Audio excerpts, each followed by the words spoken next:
सभी को शालोम। परमेश्वर के महान पवित्र नाम से मैं आप सभी लोगों को अभिनंदन करता हूँ। प्रिय परमेश्वर के लोगों, जब मनुष्य के जीवन में सफलताएं और अच्छी चीज़ें मिलता है तो परमेश्वर को किसी भी हाल में नहीं बोलना चाहिए या किसी भी वक्त में नहीं बोलना चाहिए। कोई भी दिन हमारे जीवन में ऐसा नहीं रहना चाहिए कि परमेश्वर को मैं बोल चुका हूँ। इसलिए मैं इस बात को बता रहा हूँ प्रियों, क्योंकि हाल ही फिलहाल हमने हमारे भारत देश के एक बहन के बारे में बहुत सारे चर्चाएं सुन रहे हैं कि जेमिमा रोड्रिग्स करके एक बहन है जो ऑस्ट्रेलिया के खिलाफ सेमीफाइनल में वुमेन्स क्रिकेट वर्ल्ड कप में सेमीफाइनल में क्या कर दिए, लोग जीत हासिल करके लगभग 127 रन को हासिल करके हमारा देश की जो महिलाओं के क्रिकेट टीम है उसमें एक विजय को हमने प्राप्त किया है। विशेष करके इसका जो क्रेडिट है हमारे भारत देश के जितने भी महिला लोगों के जो नेशनल टीम है, क्रिकेट टीम है, उन सबको मेरी तरफ से बधाई हो कि यहाँ तक है ना, हमारे भारत देश के महिला क्रिकेट टीम की बहनों ने बहुत ही गर्व की बात है कि अपने साहस और मेहनत से फाइनल तक पहुंचने के लिए सेमीफाइनल को बहुत बेहतरीन रीति से उन्होंने क्या कर दिया, जीत कर हमारा देश का नाम को रोशन कर दिया। मैं ये आशा करता हूं और मैं दुआ भी करता हूं कि वो लोग फाइनल में भी जीत जाएं और हमारा देश यहाँ पर भी एक गर्व की बातें बता सकें। महिला आज इस दुनिया में कोई कमी नहीं है, कोई पुरुषों के तुलना करेंगे तो। लेकिन इस जीत के बाद जब जेमिमा रोड्रिग्स के पास एक स्टेटमेंट लिया गया लोगों ने, तो वहाँ पर उस बहन ने एक बात बताई कि परमेश्वर को सबसे पहला मैं धन्यवाद कहना चाहती हूँ। सही में प्रिय, इस बात मैंने जैसे सुनने के बाद बहुत सारे चीज़ें मुझे याद आने लगा। इस बहन के पहले ही बहुत सारे एथलेटिक्स जितने भी जो स्पोर्ट्स खेलते हैं, बहुत सारे लोगों ने मेरा विजय का कारण परमेश्वर है, मेरा जीवन में परमेश्वर ने इस वक्त में मुझे साहस दिया, परमेश्वर ने मुझे अगुवाई दिया करके यीशु का नाम को उन्होंने सारे जगत के सामने, मीडिया के सामने, कैमरा के सामने बात की। वह घटना हम इतिहास में देख सकते हैं। सही में हर एक खेल में एक व्यक्ति नहीं है, खास करके जो हमारे इंडिया टीम में जो खेले हैं, एक व्यक्ति नहीं है, यानी कि एक बहन नहीं है, बल्कि वो पूरी टीम अपना कोशिश और अपनी एकता और अपना जो एफर्ट है उसमें दिखाएं। इसलिए वो टीम क्या कर दिया, जीत के आ गया है।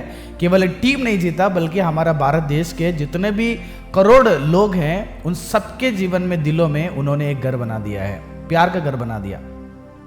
इस बात को सुनकर मुझे एक बात हमेशा याद आता है प्रियों, सही में परमेश्वर ने मनुष्य के जीवन में अच्छी अच्छी वस्तुएं देते हैं। एक मनुष्य को बहुत बेहतरीन जीवन परमेश्वर देता है, लेकिन इस बेहतरीन जीवन जब मनुष्य के बीच में आ जाता है या अच्छी वस्तुएं मनुष्य के सामने आ जाता है या एक अच्छी सफलताएं मनुष्य के जीवन में प्राप्त कर लेते हैं या उस मुकाम तक मनुष्य जब पहुंच जाता है, तो पहला स्टेप में जो परमेश्वर को उसने याद करता था, लेकिन आखिरी स्टेप में जब सक्सेस की ओर जाता है तो उस दिन में परमेश्वर को वो भूल जाते हैं। सही में परमेश्वर कैसे सोचता होगा, सोच लीजिएगा। यानी कि शुरुआत से आपको ट्रेन किया होगा, शुरुआत से आपको कोचिंग करके, आपको ट्रेन अप करके, आपको कैसे दौड़ना है, कैसे खेलना है, सारा टिप्स को आप देते हैं, आपको दिया जाता है और आप उनके टिप्स को लेकर आगे बढ़ते हैं और मेहनत करते हैं। टिप्स को लेकर, सलाहों को लेकर, उनके हौसले लेकर, उनके छाया में बहुत ही कामयाबी की ओर आप चल जाते हैं, सक्सेस आप पा लेते हैं। उस जगह में पहुंचने के बाद जिसने आपको नीचे से उठाया है, अगर उनका याद नहीं करेंगे, उनका नाम स्मरण नहीं करेंगे तो उनको कैसे लगेगा। ठीक उसी प्रकार आज मनुष्य के जीवन में भी परमेश्वर अपेक्षा करते हैं प्रिय। बाइबल में एक जगह में लिखा गया है कि लूका रचित सुसमाचार का 16 अध्याय का 25वां पद, वहां पर एक बहुत ही बड़ा अमीर आदमी है।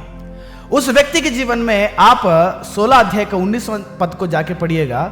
उसको पहनने के लिए कपड़ा की कमी नहीं था, पैसा की कमी नहीं था, घर की कमी नहीं था, जायदाद की कमी नहीं था, या धन दौलत, सोना चांदी, किसी चीज का कमी नहीं था। ना खाना का कमी है, कोई भी चीज, नौकर का कमी नहीं है, हर चीज का उसके जिंदगी में एक अच्छी वस्तुएं मिली थी।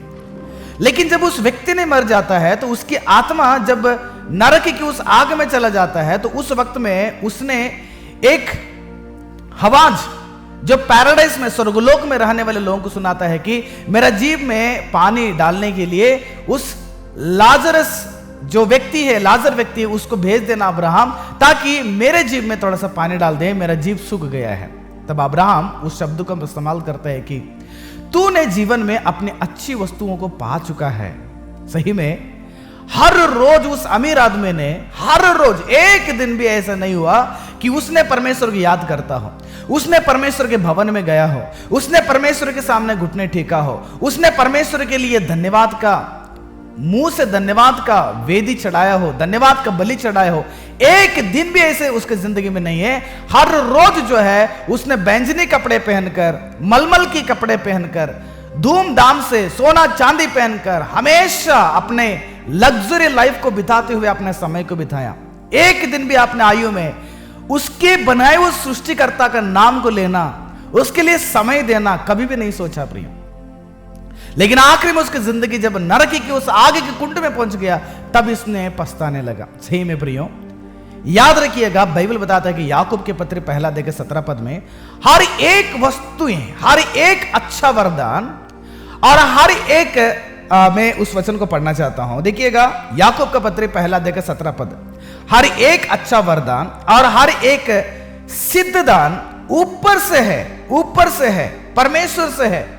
मनुष्य के जीवन में चाहे उसके लिए एक घर मिलता हो, एक खुशी की जिंदगी मिलता हो, धन दौलत मिलता हो, अच्छा नौकरी मिलता है, या आपको अच्छा कपड़ा मिलता है, अच्छा खाना मिलता है, हर चीज है जो आपके लिए मिला हुआ है ना, जो अच्छी चीजें हैं, वो सारा चीज ऊपर रहने वाला परमेश्वर का एक वरदान है आपके लिए।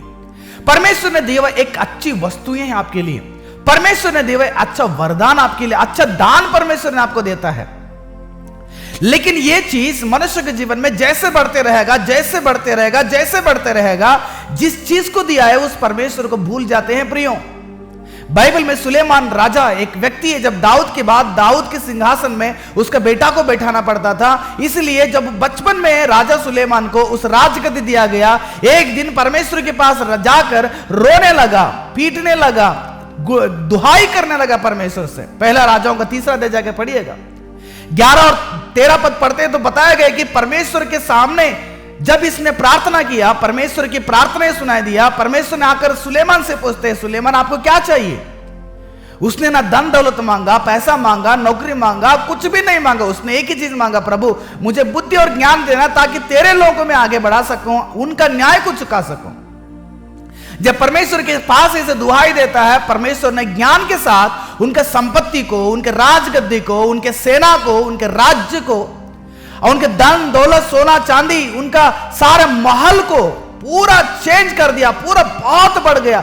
सुलेमान के धन दौलत को, यानी कि उसका लग्जरी लाइफ को देखने के लिए, उसका भवन को देखने के लिए, उसका ज्ञान को देखने के लिए अलग अलग देश के राजा लोग, रानी लोग आते थे। इतना एक बहुत ही बेहतरीन जीवन परमेश्वर ने सुलेमान को दिए थे।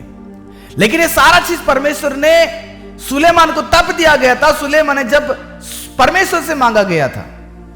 केवल बुद्धि मांगा, परमेश्वर ने साथ में सारा चीज को दे दिया।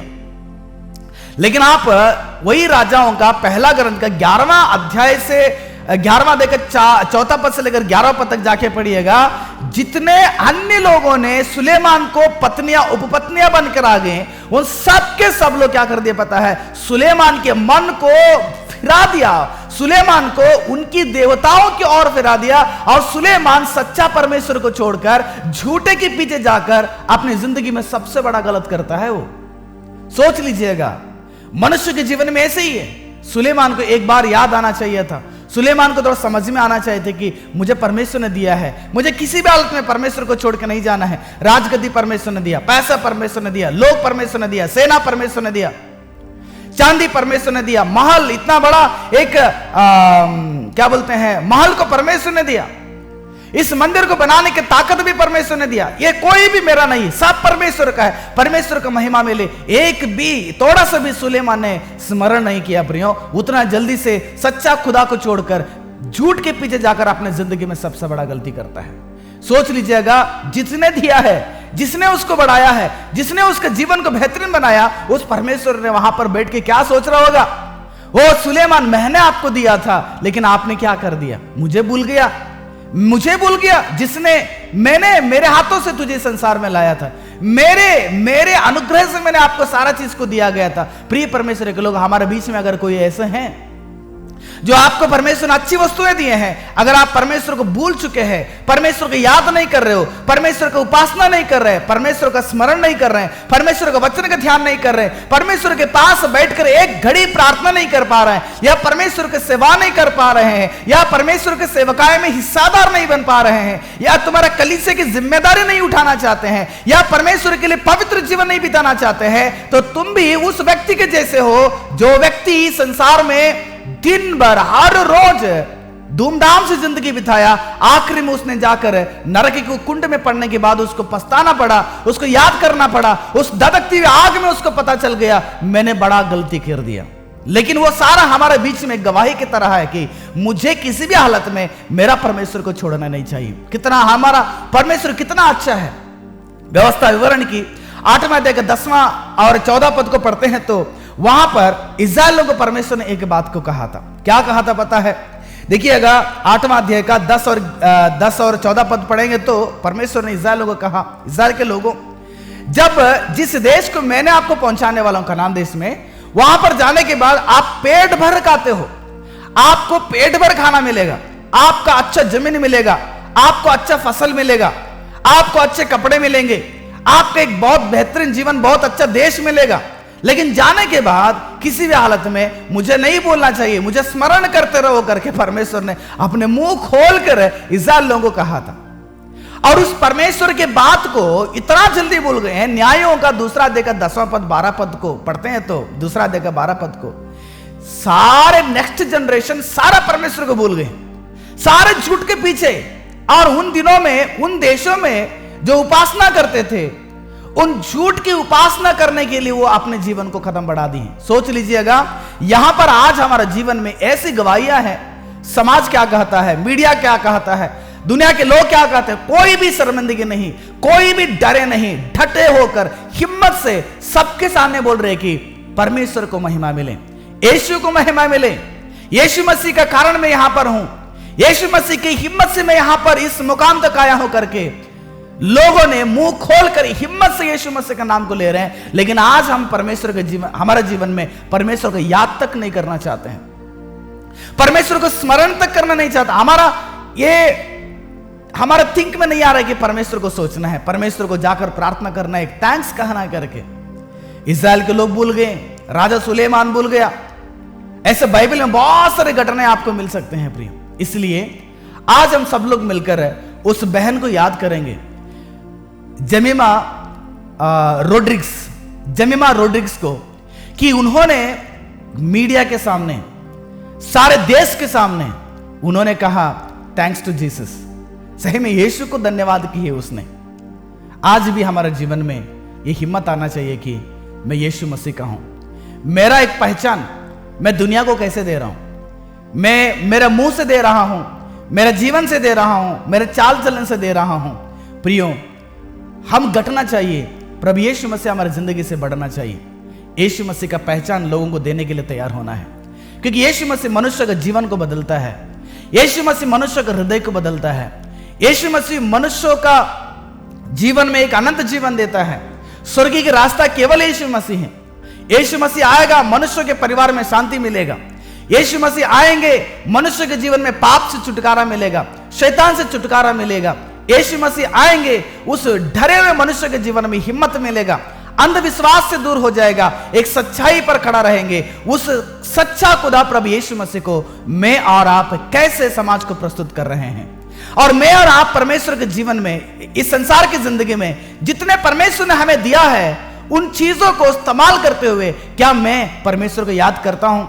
सुबह परमेश्वर को उठ के याद करता हूं, रात में सोते समय परमेश्वर को याद करता हूं, आज मुझे कितना कमाई हुआ, कितना मेरा तनख्वाह आया हुआ है, कि जो नौकरी करता हूं, जो अच्छे बच्चे मुझे मिले हैं, अच्छा खुद के घर मिला हुआ है, एक कार मिला है, एक बंगला मिला है, एक अच्छा सेवा मिला है, एक अच्छा कलीसिया मिला है, एक अच्छा हेल्थ मिला हुआ है, एक स्वास्थ्य जीवन परमेश्वर ने दिया है, आज का दिन परमेश्वर ने दिया है। इस दिन में हम कितना परमेश्वर को याद करके प्रभु आपको धन्यवाद देना चाहता हूं। हर बात में परमेश्वर का धन्यवाद बोलने का आदत बनाइएगा। प्रिय, जानवर अपने मालिक को पहचानता है, लेकिन मनुष्य अपने मालिक परमेश्वर को नहीं पहचानना चाहता है। ऐसे परिस्थितियों में हमारा सृष्टिकर्ता परमेश्वर का दिल कितना दर्द होगा। हमारा सृष्टिकर्ता परमेश्वर क्या सोचते होंगे कि मैंने इतना सारा चीज देने के बाद भी मेरा बच्चे मुझे याद नहीं कर रहे हैं। सही में प्रियो, एक बाप की तरह परमेश्वर का हृदय होता है, एक मां की तरह परमेश्वर का हृदय होता है। जो फीलिंग्स मनुष्य के जीवन में है, वैसे ही परमेश्वर भी अपेक्षा करते हैं कि मेरा बच्चे मुझे स्मरण करें, मुझे याद करते रहे, मुझे भूल ना जाएं। आज सारा दुनिया के अधिकतर लोग परमेश्वर को भूल चुके हैं। प्रिय, हम और आप जिंदा रहकर आज अगर हम खड़े हुए हैं, उसका कारण प्रभु यीशु मसीह। उस यीशु मसीह को हर रोज याद करेंगे, भूल ना जाएंगे, ताकि तुम्हारे घर में बार बार परमेश्वर की महिमा होते रहे। उस व्यक्ति की तरह नहीं रहना चाहिए, धूमधाम जिंदगी बिताया, बैंजनी कपड़े पहनते हुए, मलमल के कपड़े पहनते हुए, खाते पीते जिंदगी बिताया, परमेश्वर को स्मरण किया, हर रोज उसकी जिंदगी ऐसे था। लेकिन आखिर में उसकी जिंदगी में क्या हो गया? नरक में जाके पड़ना पड़ा, यातना में पड़ना पड़ा, पीड़ा में पड़ना पड़ा। वहां पर पछताने के बाद भी उसके लिए दूसरा मौका नहीं मिला। ठीक उसी प्रकार हमारे जिंदगी में परमेश्वर की याद करें, परमेश्वर को भूल ना जाएं। परमेश्वर को भूलेंगे तो हम सबको एक ही जगह मिलेगा। जो व्यक्ति लूका रचित सुसमाचार के 16 अध्याय में जो व्यक्ति पड़ा हुआ था, जो अमीर आदमी, वही हालत हम सबका हो जाता है। मैं आशा करता हूं परमेश्वर आप सबको आशीष करें। हर रोज हम परमेश्वर को याद करते रहें, स्मरण करते रहें। God bless you.